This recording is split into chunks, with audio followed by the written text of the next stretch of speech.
Hey Toy Fans, D21 Beast Rob here with a massive haul video for you guys. I've got to give a huge, just super ultra mega thank you to my brother Greg for spoiling the heck out of me for the holidays. We finally met up. We didn't meet up around Christmas, he'd been out of town, but once we did meet up, my goodness, all of this stuff, except for the Baxter Stockman, all of this stuff you see in front of you was his Christmas gift to me. I don't know what to say. I'm completely floored. Such an amazing brother. But we've got some pretty cool stuff to dive into here. Now the first thing I want to highlight, my brother knew I really enjoyed the Marvel Legends Chameleon figure that I reviewed last year, but he also knew that I really wanted a second figure so I could have a standalone Jameson. Well, he came through for me, and now I'm able to have both figures. Now this Chameleon figure also comes with an interchangeable head for Hammerhead, as you might remember. I'm probably not going to get a third figure for that, but I'm really happy that I've got Chameleon and Jonah now as separate figures in my collection. Also, I stored my Jameson figure, or Chameleon at the time, with the Tommy gun, and he's actually got some brown paint coming off on him, so that was a bit of a bummer. So again, super huge thanks to my brother for giving me a fresh figure on top of that. But let's go ahead and get these guys out of the way. The next thing I want to highlight is a set of mini-mates my brother picked up for me. I have the Spider-Man Noir in Itsy Bitsy Spider-Man 2-pack, Walgreens exclusive. This is based off the Spider-Man animated series Web Warriors. I think that's the 4th season of the show, when a lot of different Spider characters are showing up. I actually just want this because I really like Spider-Man Noir, especially in the Web Warriors comic, and just as a character in general. I'm really hoping we finally get a Spider-Man Noir in Marvel Legends this year. So pretty excited to check this out. The Itsy Bitsy Spider-Man's kind of weird. I'm guessing that's the chibi Spider-Man that always broke the fourth wall in the show, but anyway, excited to check that out. I'm probably going to be doing a review of this very soon for you guys, so be on the lookout for that.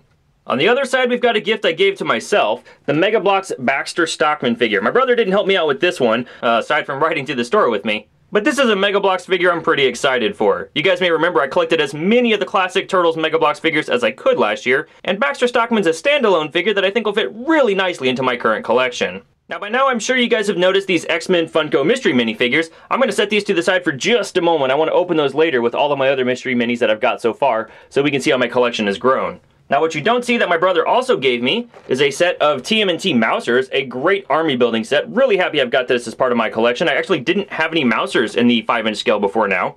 And let me give a quick shout out to Disney Dan. He actually sent along this X-Men trading card game set from the original movies release in theaters. Inside there's a couple of card packs. I haven't decided yet that I'm going to open them, but it's pretty cool to see that there was a TCG available around the time of the first X-Men movie. We've got some artwork based on the film, of course, and then some actual artwork that looks like the comics did at the time. So pretty cool set, and you guys may remember I've done a collection video of all of my X-Men movie memorabilia. And these cards are going to sit proudly alongside the rest of my movie collection. So thank you Disney Dan. There's a link to his YouTube channel in the description below. Lastly, as you can see, I do have 5 Marvel Legends here to go along with the Chameleon we already looked at. Thanks to my brother, I finally have Namor in my collection, which I think is going to be great as far as building up the Illuminati, with the new Black Panther coming out this year, but also pretty great with the Sue Storm we have coming along, so what a timely figure. Walgreens has been really lucky with the exclusives lately. But if I could nitpick just a little bit, I do wish this version of Namor had the X-Men logo on his belt buckle from the Dark X-Men story. True, this has been his standard costume since about the time of Civil War, but now that he's kind of, sort of a reserve X-Man, I would have just loved for that little detail to be included. Behind Namor, we've got a couple of Captain Americas. On the left, we've got Captain America from Captain America Civil War, and on the right, we've got Captain America from Marvel's What If Donald Trump Wins the Election. No, I'm just kidding, obviously that's Red Guardian. Behind Red Guardian, we've got Marvel Legends Nuke.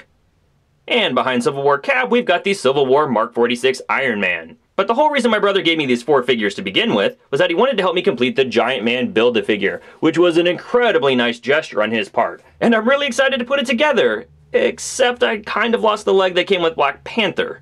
The universe is a cruel mistress sometimes. I probably won't be doing reviews of all of these figures. I might hit up the Nuke because that figure looks like he's got a lot to offer. But I guess we'll just have to see. Depends on when the Sandman wave finally shows up in my area. Or if it even does at all. Alright, now for those X-Men Mystery Minis. Let's go ahead and get all of these guys out and see what I've got. Alright, Toy fans, so if you've been keeping up with my videos, you know that I've had these 4 X-Men Minis in the middle, Cyclops, Colossus, Beast, and Wolverine, again, courtesy of my brother. And to go along with the 2 blind boxes we're going to look at today, my brother has also given me a Juggernaut and a Magneto. I did not actually open those out of the boxes though, he specifically sought them out for me. But now we've got this blind box. These particular blind boxes we're looking at today come from Hot Topic. On the back, the character selection actually includes most of the same X-Men that you see everywhere else, except Hot Topic has got Diamond Emma, Psylocke, and Iceman available exclusively to their store. I'd still like to get a Sabretooth, or really anybody I don't have already, but I'm looking at Sabretooth mostly, and Iceman would be pretty cool as well. But let's see what we have here. Both boxes we're looking at today do weigh about the same, so I really have no idea what I've got here. I thought maybe if they were a little bit heavier, I might have a Professor X or something, but let's just see, let's just see. Tear off the top. All right, this one, see if I can figure it out by feeling. No, I have no idea. Let's take a look here. Inside we've got, hey, look at that. All right, mission accomplished. Well, that is a pretty good find. I guess that means it's time for round 2. Let's go ahead and pull this box open. I've already removed the plastic. And let's see what we have inside. Feeling it, uh-oh. We might have a double. Yep. Looks like I've got a third Colossus. All right, well, you know what? I got the Sabretooth I was after, so I'm still pretty happy. I'm not usually pretty big on Funko products, but I am a huge mark for the X-Men, and I really love what Funko has done with these mystery minifigures. These things are really cool and so well sculpted, and the paint generally isn't too bad on them either. But what about you guys? Are you collecting these X-Men mystery minis? Go ahead and take a picture and post it to Twitter or Instagram and tag me at D21Beast. I'd love to see what you got. And once again, I have to give a huge thanks to my brother Greg for spoiling the heck out of me. Don't worry, man, you're in the will. If you guys like what you saw here and look forward to more reviews and haul videos, subscribe to my channel and be sure to keep up with me on Twitter and Instagram at D21Beast. I'll be back soon, and we'll see you next time.